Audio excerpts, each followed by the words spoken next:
अस्सलामुअलैकुम, welcome to Nabeel Jatt show. उम्मीद करते हैं आप सब खैरियत से होंगे।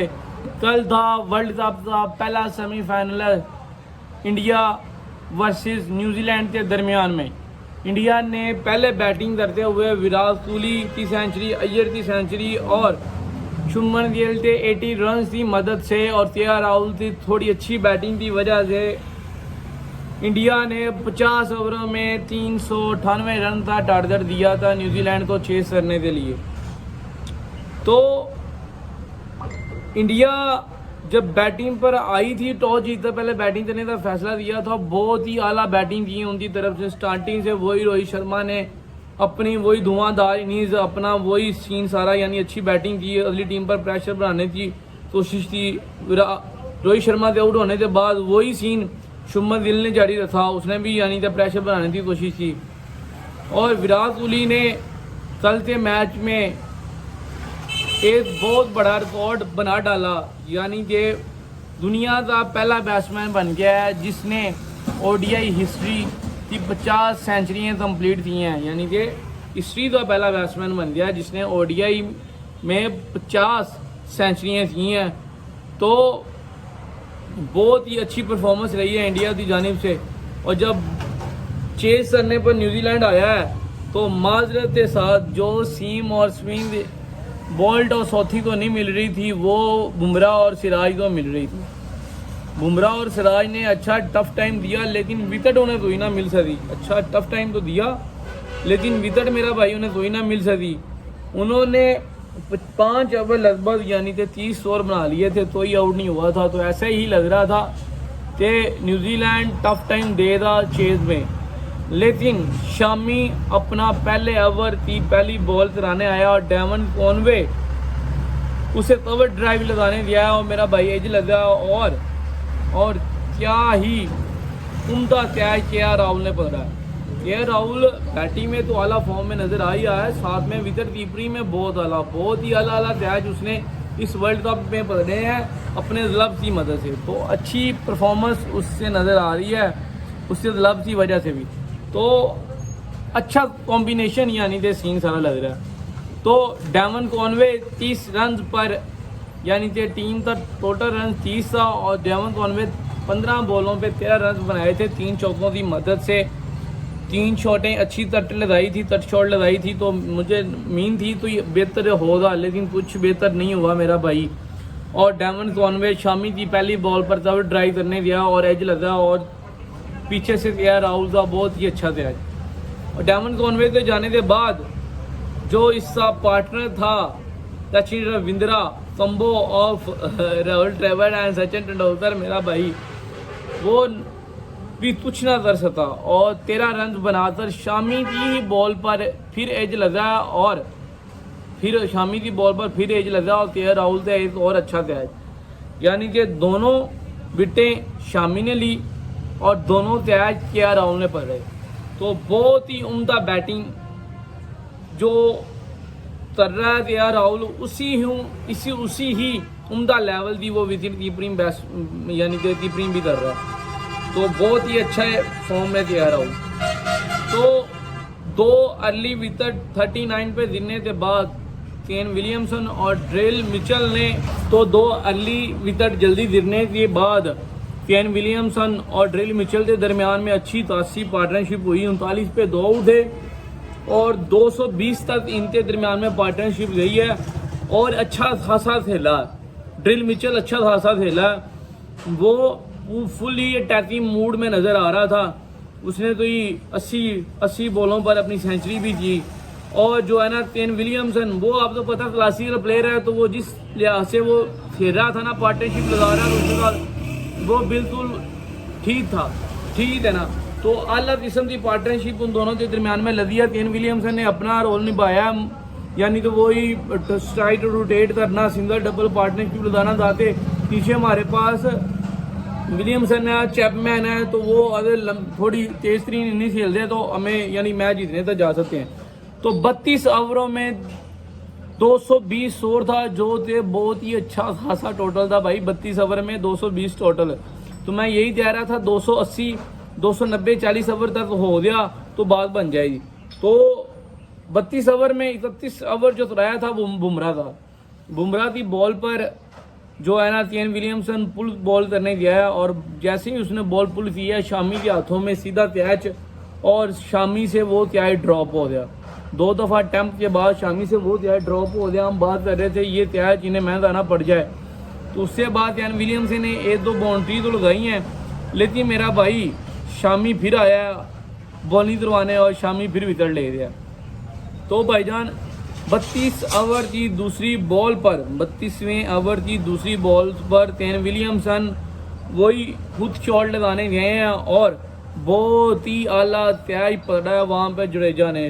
बाउंड्री के करीब बिल्कुल बॉल यानी कि फ्लिप किया उसने केन विलियमसन ने शामी की बॉल को और बाउंड्री पर कुलदीप यादव ने बहुत ही अच्छा त्याग पड़ा है।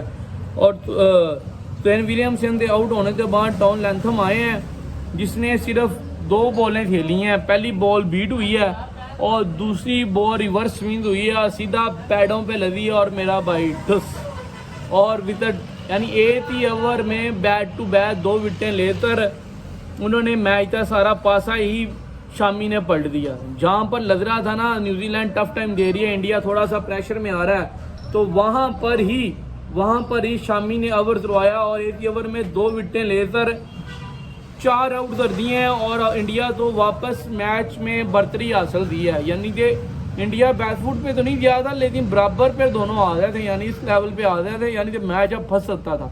लेकिन वो जब फंसने लगा मैच शामी ने फिर 2 विकेटें लेकर सारे मैच का पासा ही पलट दिया। तो 32 ओवर में 220 था और अगले 5 ओवरों में सिर्फ और सिर्फ भाईजान 12 रन पड़े हैं। 32 ओवरों में 220 और अगले 5 ओवरों में 12 रन पड़े हैं। ये जो 5 ओवर थे ना ये मार दे दिए हैं। केन विलियमसन के आउट होने के बाद फ्लिप आया, फ्लिप ने बहुत ज़्यादा बॉलें कंज्यूम की हैं स्टार्ट में, लास्ट में उसने हिटिंग की है, लेकिन पहले उसने कोई अच्छी खासी 15-16 बॉलों पर 3-4 रन किए हैं, जिसकी वजह से न्यूजीलैंड पर बहुत ज़्यादा प्रेशर पड़ गया। और मेरा भाई बाद में केन विलियमसन ने 33 बॉलों पर 44 दिया, टोटल 4 चौके और 2 छक्कों की मदद से, लेकिन जिस लेवल का आते साथ उसे खेलना चाहिए था उस लेवल का नहीं वो खेला। तो भाईजान केन विलियम्स बुमराह ने आउट दिया है, केन विलियमसन तो केन फ्लिप तो सॉरी गैलन फ्लिप तो आउट दिया बुमराह ने, फिर चैम्पियन आया तो वो कुलदीप यादव ने उसे आउट कर दिया।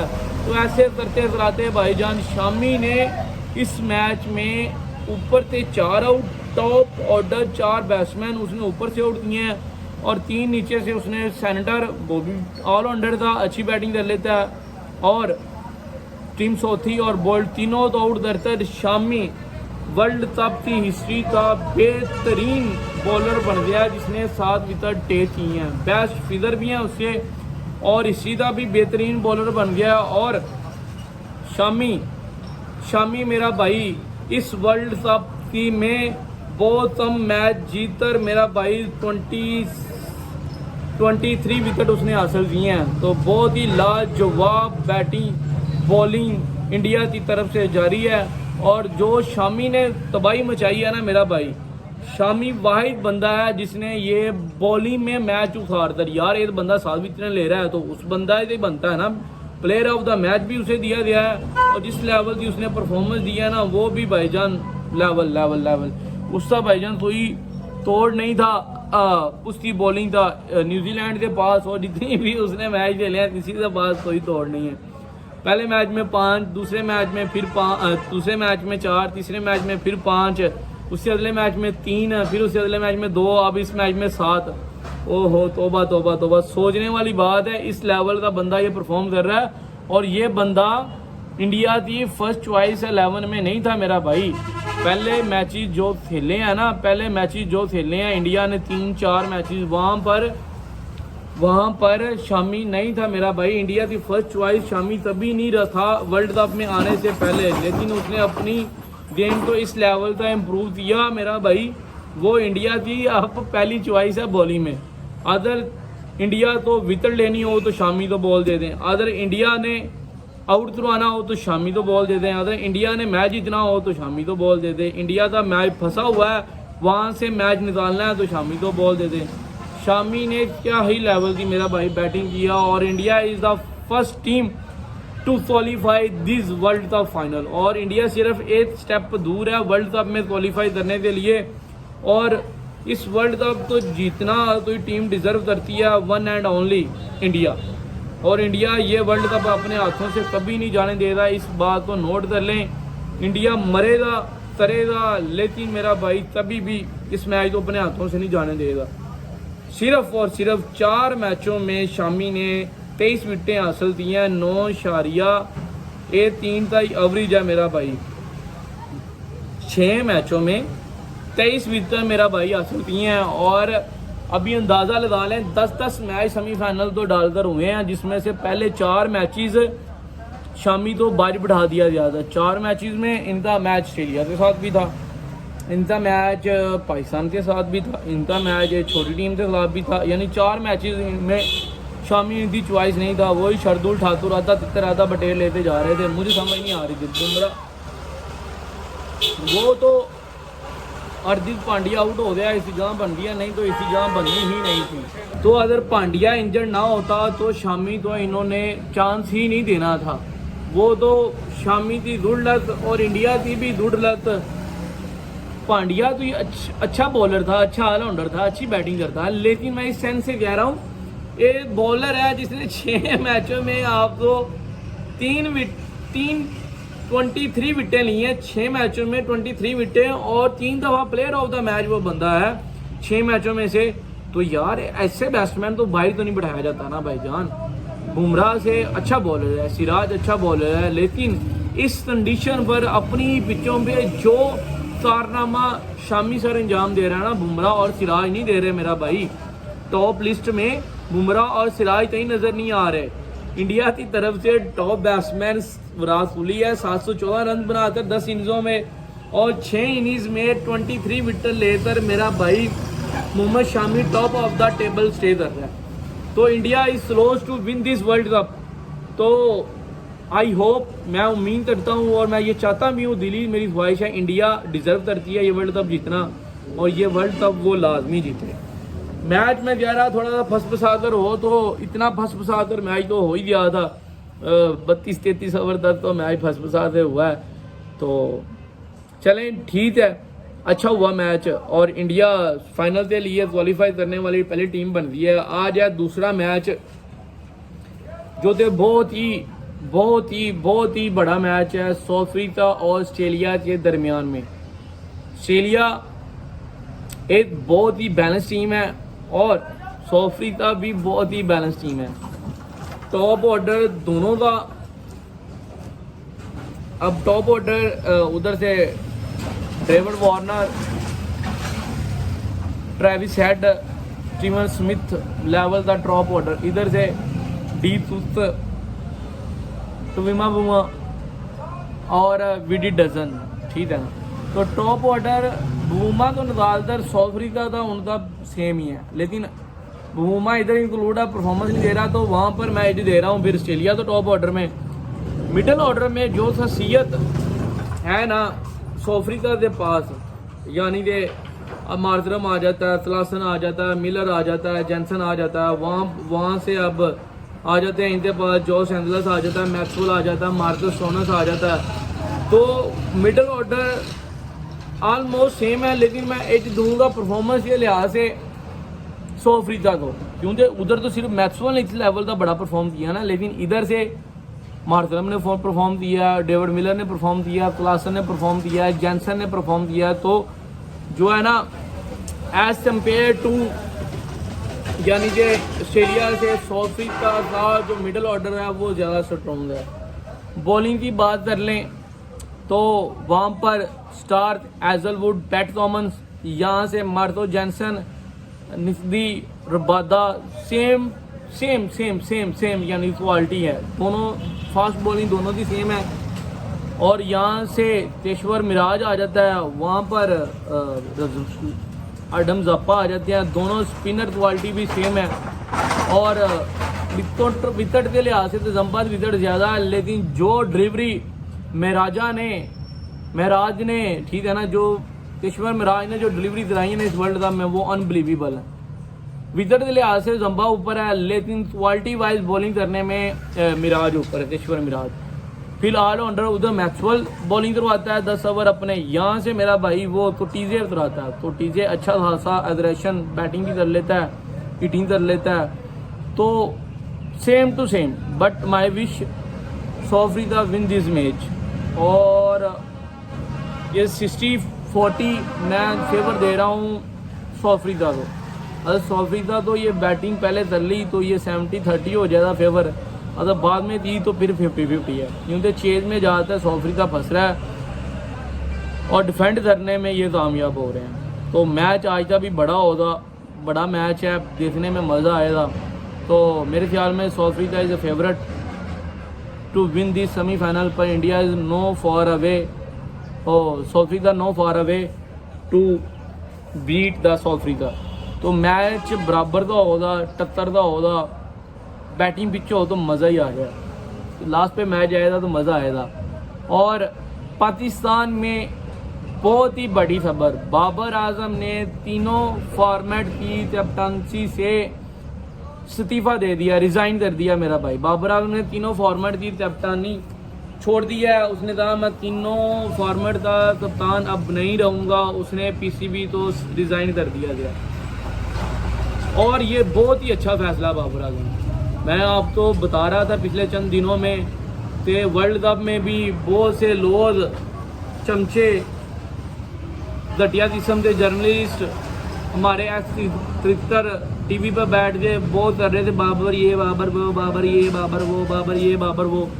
तो बाबर पाकिस्तान की हिस्ट्री का आज तक का बेहतरीन बैट्समैन है। सईद अनवर है, जुवेद मियांदाद है, सबसे अबव है मेरा भाई। रिकॉर्ड ब्रेक करने में भी, रिकॉर्ड बनाने में भी, इस लेवल की परफॉर्मेंस देने में भी, और लगातार परफॉर्मेंस देने में भी।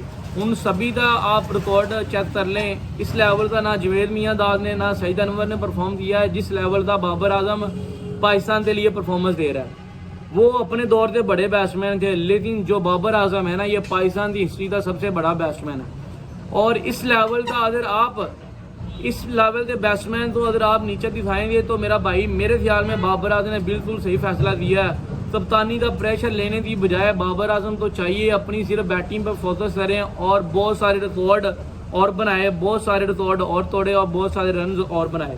हमारी बेस्ट विशेस बाबर आजम के लिए हैं। इंशाल्लाह बाबर आजम अपनी बैटिंग में और मज़ीद बेहतरी लाएगा। उसी वजह यह है कप्तानी का जो मज़ीद प्रेशर उस पर बढ़ता था ना, वो अब ख़त्म हो गया।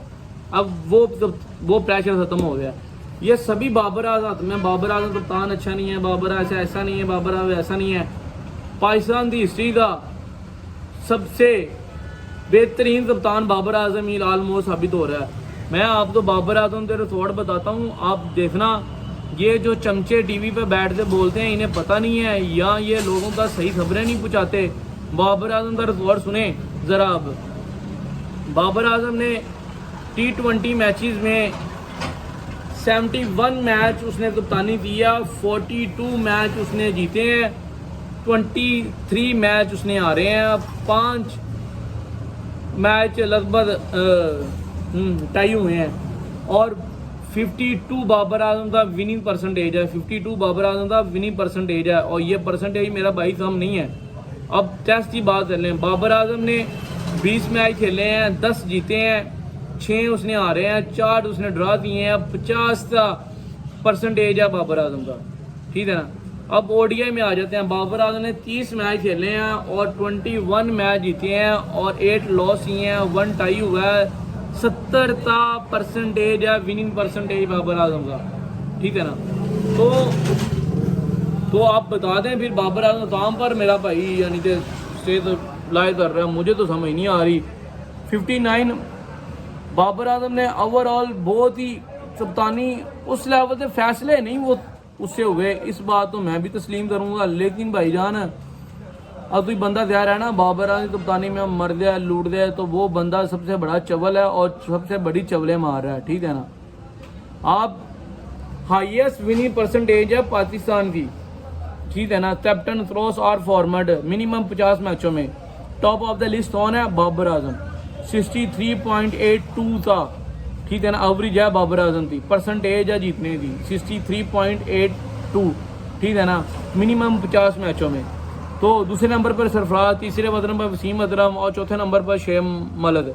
तो अभी भी ये यही रोना धोना कर रहे हैं, लो जी बाबर आजम अच्छा कप्तान नहीं था। अब ये वो मैंने आपको बता दिया ना।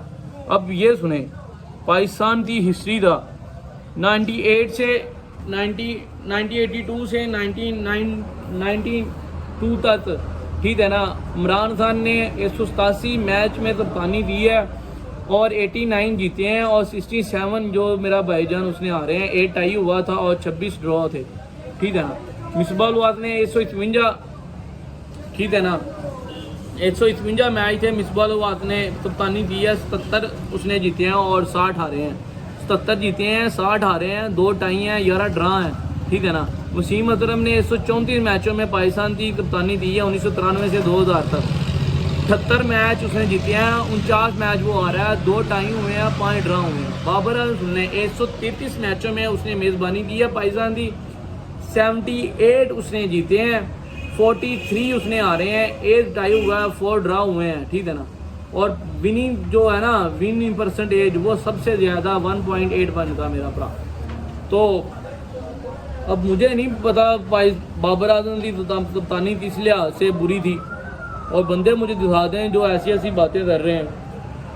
बाबर आजम बस ये है ना, अग्रेसिवली कप्तान नहीं था, लेकिन बाबर आजम T20 की कप्तानी, वनडे की कप्तानी में कोई शक नहीं था, किसी लिहाज से यार शक नहीं था, ठीक है ना। बहरहाल अच्छा हुआ जब इज्जत से। अब बाबर आजम सुने ज़रा, हैजा कप्तान बाबर आजम ने 20 टेस्ट मैच खेले हैं, 1727 रन बनाए हैं, 50 की एवरेज से, 53 का स्ट्राइक रेट है, 4 सेंचुरियाँ और 11 उसने 50 की हैं, 10 विकेट उसने लिए हैं, 10 विन है, 10 मैच जीते हैं और 6 लूज उसने हुए हैं। और एज आ ODI कप्तान 43 मैच उसने यानी कि खेले हैं, 2370 उसने रन बनाए हैं, 60 की एवरेज है मेरा भाई, 60 की एवरेज है, 91 का स्ट्राइक रेट है और 8 सेंचुरी हैं, 17 50 हैं और विन है उसने दिए हैं 26 और हारे हैं 15। T20 में अब चेक कर लें, 71 का मैच उसने खेले हैं, 2195 रन बनाए हैं, 37.8 का एवरेज है, 129 का स्ट्राइक रेट है, 3 सेंचुरी हैं और 20 50 हैं, 42 जीते हैं और 23 हारे हैं, ठीक है ना। 7 most run has a captain, ठीक है ना, बाबर आजम ने बनाए हैं, वो है 1282। मोस्ट 100 एज अ पाकिस्तान कप्तान 15, ठीक है ना। 7 most win as a Pakistan कप्तान 78। तो ये बाबर आजम ने कारनामे सर अंजाम दिए हैं। जिन लोगों को बाबर आजम चुभता था ना, वो सुने अब मेरे से। बाबर आजम ने पाकिस्तान को 134 मैचों में लीड किया, 3rd मोस्ट फॉर पाकिस्तानी कप्तान। बाबर आजम ने ODI सीरीज विन की साउथ अफ्रीका के खिलाफ, टेस्ट सीरीज विन की साउथ अफ्रीका के खिलाफ, ठीक है ना। और पाकिस्तान तो नंबर 1 ODI की टीम बनाया, ओनली कप्तान है जिसने T20 वर्ल्ड कप में इंडिया को हराया है, ठीक है ना। और अभी भी, और पाकिस्तान तो T20 वर्ल्ड कप के सेमीफाइनल में और फाइनल में भी पहुंचाया है। तो अभी भी बाबर आजम बुरा है, ठीक है ना। और बाबर आजम अकेले का कसूर नहीं है मेरा भाई, उसके साथ वो टीम नहीं है। जो टीम रोहित शर्मा तो मिली है ना, सभी रोहित शर्मा की वाह वाह कर रहे हैं, वही टीम बाबर आजम को दे दें तो आप देखना बाबर आजम रोहित शर्मा से ज़्यादा बेहतर परफॉर्म करेगा एज अ कैप्टन। तो भाईजान बहरहाल जो हुआ अच्छा हुआ, जो हुआ अच्छा हुआ। बाबर आजम तो कप्तानी खुद ही छोड़ देनी चाहिए। PCB ने बाबर आजम तो टेस्ट की कप्तानी देने का कहा था और उसने कहा था आप जो ऑस्ट्रेलिया के खिलाफ टूर आ रहा है वहाँ पर आप टेस्ट एज अ टेस्ट कप्तान जाएं और खेलें, मैच खेलें। लेकिन बाबर आजम ने कहा मैं तीनों फॉर्मेट की कप्तानी खुद ही छोड़ना चाह रहा हूँ। तो बाबर आजम ने जैसे ही इस्ताद अशरफ से मीटिंग ख़त्म हुई है, मैंने आपको कल मीडिया इनिंग्स में बताया था माज वसीम और शान मसूद मिलने गए हैं इस्ताद अशरफ साहब से। तो माज वसीम तो वैसे ही एक ट्रेनिंग सेशन करने दिया था अपना, और जो दूसरा बंदा दिया था शान मसूद, वो तो ट्रेनिंग सेशन नहीं करने दिया था, वो स्पेशल रावलपिंडी से दिया है लाहौर है, तो वो भाई ट्रेनिंग सेशन तो करने नहीं दिया होगा। जिसकी टीम सेमीफाइनल खेल रही हो, कल सेमीफाइनल खेलना हो, जिसकी टीम सेमीफाइनल में है वो अपनी टीम तो छोड़कर डोमेस्टिक में ऐसे तो नहीं जाएगा ना। तो मेरा भाई जो हमारी जो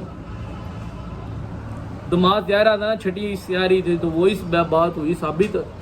और बाबर आजम जैसे ही अशरफ से मिलकर बाहर निकला, मीडिया ने क्या बाबर आजम के नारे लगाए हैं, बाबर आजम से चाहने वाले वहाँ पे थे, उन्होंने बाबर आजम से खूब नारे लगाए हैं, हौसला अफजाई किया। बाबर आजम के फेस पर भी स्माइल थी। और जाते ही लगभग आधा घंटा घर पहुँचते ही उसने अपने ट्विटर पे ऑफिशियली ट्विटर पे उसने बता दिया था, मैं अब तीनों तो फॉर्मेट की कप्तानी छोड़ रहा हूँ। जैसे ही बाबर आजम ने ऐलान किया तो पीसीबी की तरफ से ऐलान आ गया, लो जी हम T20 का कप्तान शहनशाह अफरीदी तो बना रहे हैं और टेस्ट का कप्तान हम बना रहे हैं शान मकसूद तो, और ODI का कप्तान हम बाद में ऐलान करेंगे, क्योंकि अभी साल पड़ा हुआ है। तो वो शान मकसूद या शहनशाह अफरीदी में या रिजवान को मिलती है, तो ये देखने वाली बात होगी। लेकिन शान मकसूद टेस्ट का कप्तान ठीक है, बेस्ट ऑफ लक हमारी तरफ से, पाकिस्तान का कप्तान हुआ अब, तो हमारी नेक ख्वाहिशात हैं उसके लिए भी। और शहनशाह अफरीदी ने T20 में अच्छी कप्तानी दी है लॉर्ड कलंदर की तरफ से। बैक टू बैक जो टीम 5 साल लगातार आ रही है उसे बैक टू बैक 2 मेडल, दो दफ़ा back to back defending champion उसने बना दिया है। तो अच्छी कप्तानी उसने दी है, और यानी कि अटैकिंग अप्रोच के साथ कप्तानी वो करता रहा है और प्लेयरों के साथ बड़ा जल रह रहा था। तो अच्छा फैसला है वो T20 के लिहाज से, ठीक है ना। तो देखते हैं अब ये दोनों कैप्टन हमारे न्यू किस लेवल का परफॉर्म करते हैं आगे जाकर।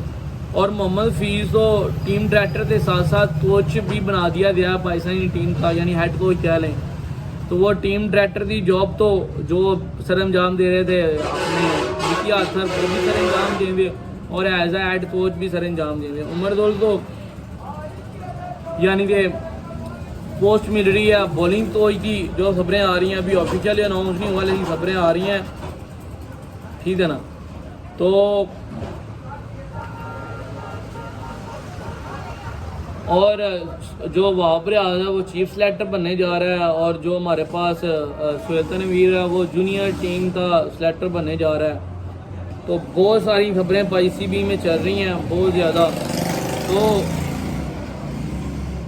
बहुत ही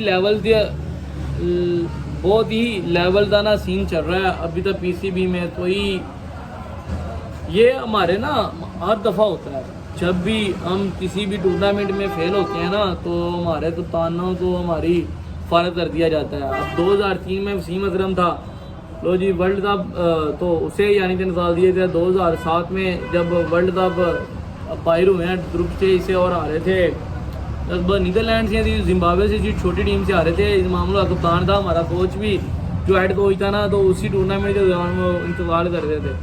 तो वहाँ पर इमामुल हक ने रिटायर्ड भी हो गया, तो कप्तानी भी छोड़ दी।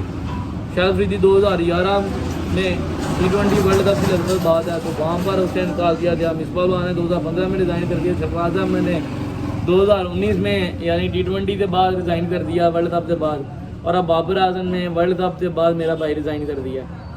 यहाँ तो निकाले जा रहे हैं परफॉर्मेंस के बाद हर वर्ल्ड कप में, यहाँ मेरा भाई वही केन विलियमसन है ना, देखो ना उसने लगातार बैक टू बैक 5-6 टूर्नामेंट में न्यूजीलैंड को सेमीफाइनल फाइनल में लेके दिया, लेकिन भाईजान वो जो एक स्टेप दूर रहते ना, वो स्टेप नहीं उनसे आगे बढ़ा गया और भाई बाहर हो जाते।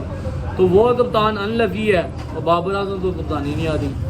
तो ये सब कुछ हमारे माशरे में होता है और ये सब कुछ हमारे यहाँ ही होता है मेरा भाई। तो आज का मैच में साउथ अफ्रीका फेवरेट है ऑस्ट्रेलिया को हराने के लिए। तो मिट्टू आ ऑस्ट्रेलिया भाईजान तोड़ो ऑस्ट्रेलिया के साथ इंशाल्लाह अल्लाह पाक खैर करे, ऑस्ट्रेलिया को फाइनल भी जिताना है फाइनल में। एज कम्पेयर टू मैंने आप तो दोनों टीमों का जो बराबरी बताई है ना, टॉप ऑर्डर जो है ना ऑस्ट्रेलिया का अच्छा है, मिडिल ऑर्डर साउथ अफ्रीका का बहुत अच्छा है, ठीक है ना। और जो बॉलिंग है ना दोनों की, यानी फास्ट बॉलिंग वो दोनों की सेम है।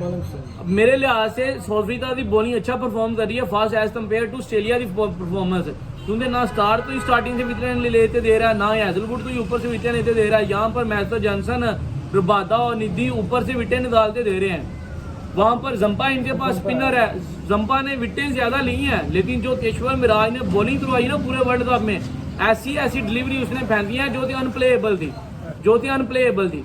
तो इस लिहाज से मैं कह रहा था, अरे पीछे ग्रुप स्टेज की बात कर रहा हूँ, इस लिहाज से मैं बात कर रहा था। साउथ अफ्रीका तो थोड़ा सा एज होगा, लेकिन अब देखते हैं आगे क्या बनता है। आपने बिल चैट शो को लाइक करें, सब्सक्राइब करें। मिलते हैं आपसे छोटे से ब्रेक के बाद, हमें दें इजाजत। अल्लाह हाफिज।